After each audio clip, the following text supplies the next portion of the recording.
जय हिंद दोस्तों। इजराइल और हमास की वॉर को 80 दिन से भी ज़्यादा हो चुके हैं और अभी तक दोनों साइड से देखा जाए तो 22,000 पैलेस्टीनियन और 1,500 इजराइल्स की कंफर्म डेथ बताई जा चुकी है। और यही नहीं, 69 जर्नलिस्ट और 135 यूनाइटेड नेशन रिलीफ के वर्कर्स की भी इसमें डेथ हो चुकी है। दोनों ही साइड में कोई भी सरेंडर करने को रेडी नहीं है। यही हम बात करें इजराइल से, तो इजराइल भी अपनी बॉम्बिंग को स्टॉप नहीं कर रहा है और हमास भी उस साइड से सरेंडर नहीं कर रहा है। इस वॉर का इफेक्ट हम देख रहे हैं, पूरा का पूरा वर्ल्ड ऑर्डर सफर कर रहा है।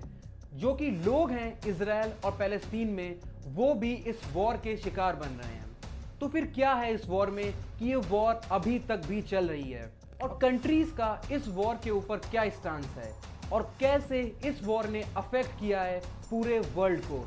चलिए आज की वीडियो में इसके बारे में बात करते हैं।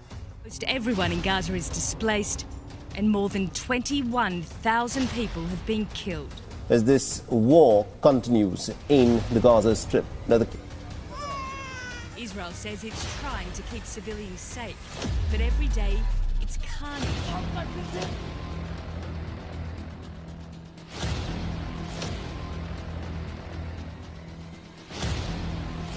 अगर हम इजराइल और हमास के वॉर की बात करें तो ये वॉर 7 अक्टूबर को स्टार्ट हुई थी, जब हमास इजराइल के लोगों पर अटैक करता है।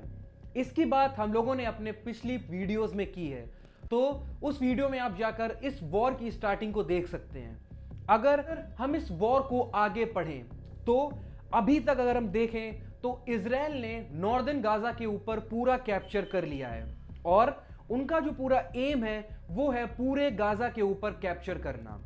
ये चीज धीमे धीमे कई स्टेप्स में की गई है और हर दिन 7 अक्टूबर से लेके टिल नाउ एक एक दिन इस वॉर में इंपॉर्टेंट रहा है इजराइल के लिए। अगर हम इजराइल की माने तो इस वॉर में पर दिन वो $246 मिलियन इस वॉर के ऊपर खर्च कर रहे हैं, जो कि मे बी फ्यूचर में जाके 10% ऑफ दियर जीडीपी बन सकता है। इस वॉर का इफेक्ट सिर्फ उनकी इकोनॉमी पे ही नहीं पड़ रहा है, बल्कि वहां पे जो लोकल्स हैं उनकी इकोनॉमी पे भी वॉर का टोटल इंपैक्ट पड़ रहा है। और यही नहीं, सिविलियंस की डेथ भी बहुत ज्यादा हो रही है। जैसा कि मैंने आपको वीडियो की स्टार्टिंग में बताया था कि अराउंड 22,000 पैलेस्टीनियन और 1,500 इजरायलीज की डेथ कंफर्म्ड हो चुकी है और इसमें से कई नंबर में भी फ्यूचर में आगे बढ़ें। बेसिकली अगर हम बात करें तो इस वॉर की, अगर हम नवंबर के टाइम की बात करें तो ये मंथ इस वॉर के लिए बहुत ही इंपॉर्टेंट रहा है, क्योंकि इस मंथ बहुत ही इंपॉर्टेंट इवेंट्स हुए हैं इस वॉर में, जिसने इस वॉर में एक इंपॉर्टेंट रोल प्ले किया है। अगर हम बात करें स्टार्टिंग ऑफ द नवंबर में, तो स्टार्ट में इजराइल स्टार्ट करता है सीज ऑफ गाजा, जो कि उनका एक मेजर एम होता है, जिसमें वो बॉम्बार्ड करते हैं major cities of the Gaza, जिसमें कई हॉस्पिटल्स भी इंक्लूडेड रहते हैं। बेसिकली जो इजराइल की तरफ से एक कमेंट किया जाता है कि वो इन हॉस्पिटल्स पर अटैक क्यों कर रहा है, क्योंकि उनके हिसाब से हमास इन हॉस्पिटल्स को एज अ शील्ड यूज कर रहा है। तो अगर उन्हें इन हमास के टेररिस्ट को खत्म करना है तो उनको उन हॉस्पिटल्स पे भी अटैक करना होगा at the cost of the Palestinian और द पेशेंट्स जो कि उस हॉस्पिटल्स में हैं। इस चीज को कई कंट्रीज ने कंडेम भी किया है।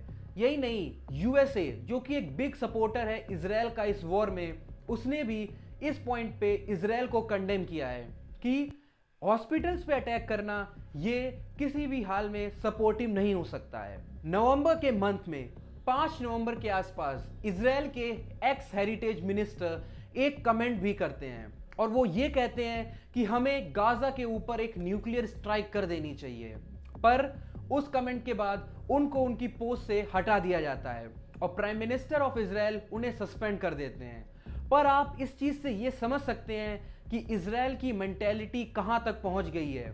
उनके कुछ मिनिस्टर्स की मेंटेलिटी यहां तक पहुंच गई है कि वो एक न्यूक्लियर अटैक भी करने को रेडी हैं। और फिर आता है 9 नवंबर।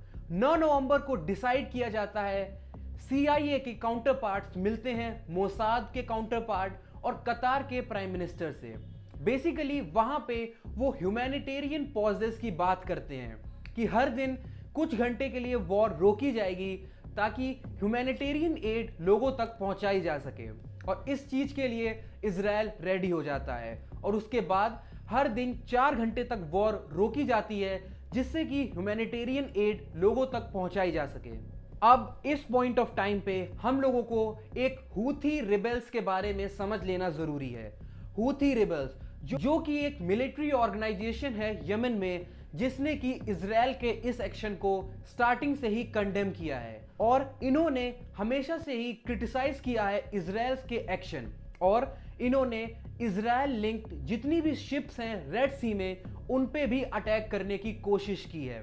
तो हूथी रिबेल्स का एक इंपॉर्टेंट रोल हो जाता है इस वॉर में, क्योंकि वो कंटिन्यूअस टाइम पे इजराइल के ऊपर अटैक करते रहते हैं और इस चीज के लिए इजराइल से हमेशा वार्निंग आती रहती है कि अगर हूथी रिबेल्स ने अपनी एक्टिविटी स्टॉप नहीं की तो ये उनके लिए बहुत ही ज्यादा गलत होगा।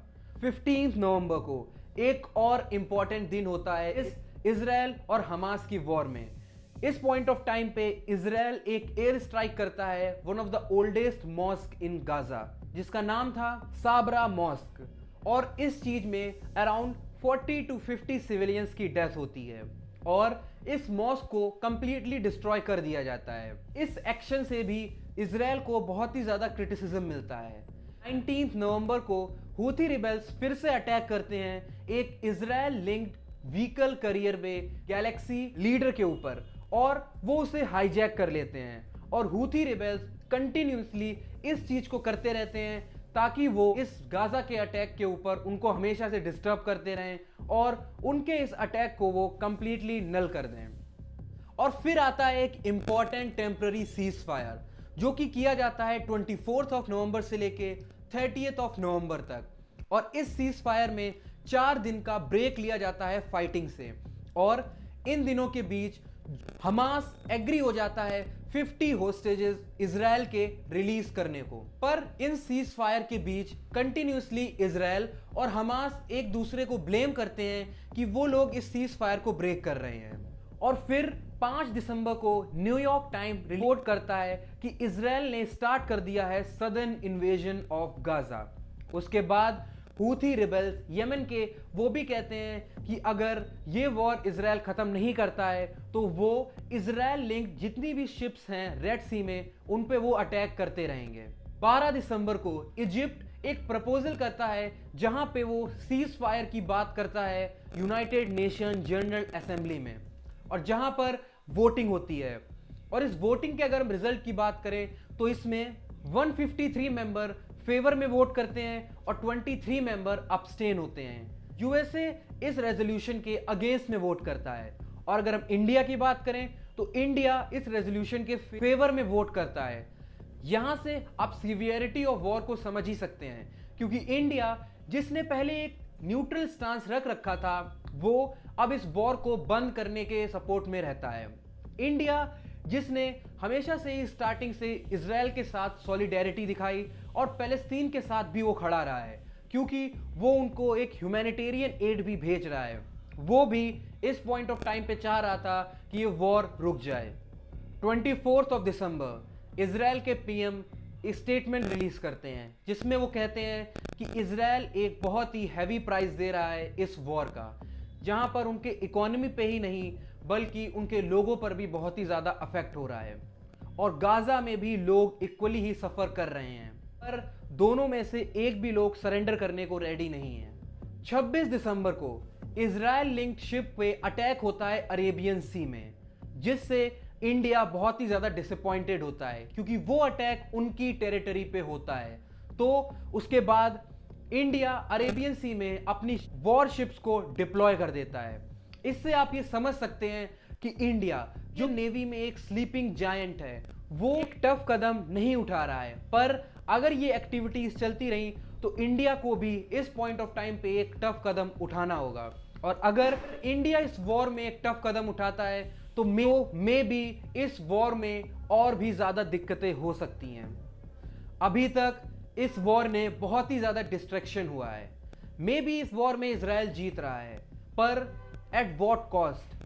बहुत सारे लोग मारे जा रहे हैं, लोगों की मेंटल हेल्थ बिल्कुल ही खराब हो रही है।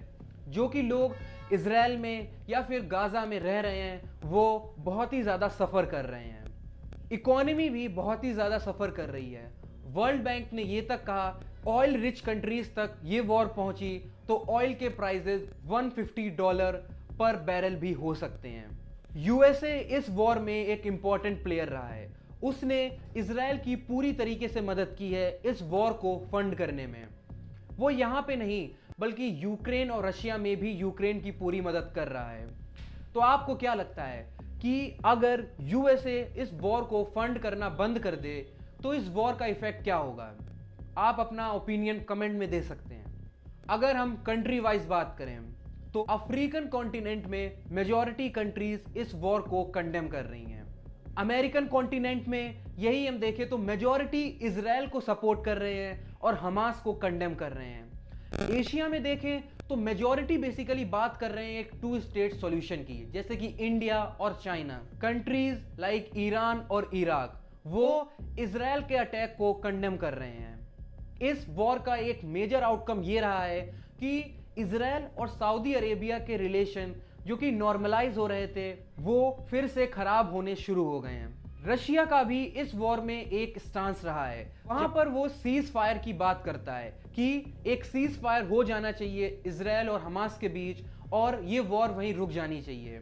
वहीं पे जहां पे एक रेजोल्यूशन पास किया जाता है हमास को कंडेम करने के लिए, रशिया उसके अगेंस्ट में वोट करता है। इस वॉर ने बहुत ही ज़्यादा डिस्ट्रक्शन लाया है। बहुत ही ज़्यादा लोग अभी भी सफ़र कर रहे हैं।